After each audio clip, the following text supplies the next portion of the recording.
మిత్రమా, జీవితంలో ఒక్క విషయం గుర్తుంచుకో. నీకెప్పుడు బాధలు, ప్రాబ్లమ్స్, సమస్యలు అలాగే మిత్రమా, జీవితంలో ఒక్క విషయం గుర్తుంచుకో.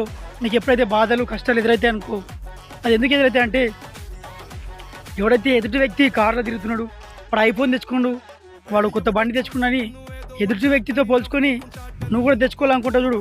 వాడు ఐఫోన్ కొనుక్కున్నాని నేను ఐఫోన్ కొనుక్కుంటా అని మనంత లేనిది కూడా మన స్తోమతకు తగ్గ కాకుండా ఎక్కువగా ఎప్పుడైతే ఆలోచించి పెద్ద పెద్ద పనులు చేస్తామో అప్పుడు బాధలలో, ప్రాబ్లమ్స్లలో పడతావు మిత్రమా. ఈ విషయాన్ని గుర్తుంచుకో.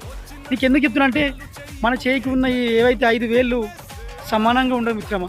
అలాంటిది సమాజంలో ఉన్న మనుషులు కొంత డబ్బులు ఉంటాయి, కొంత డబ్బులు ఉంటాయి. మన పరిస్థితిని బట్టి మనం ఎలా సాగుకోవాలో ముందుకు వెళ్ళాలి అంతే. సహకరించుకోవాలి మనది మనమే.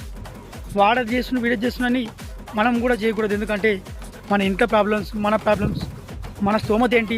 మనం 10,000 ఫోన్కు మంచిగా చూసుకున్న ఫోనే, ₹1,00,000 ఫోన్ ఉన్న ఫోనే అది. వాడి దగ్గర ఖాళీ డబ్బులు ఎక్కువ కొనుక్కుంటాడు, మనం డబ్బులు సంపాదించడానికి ఫోన్ కొనుక్కోలే.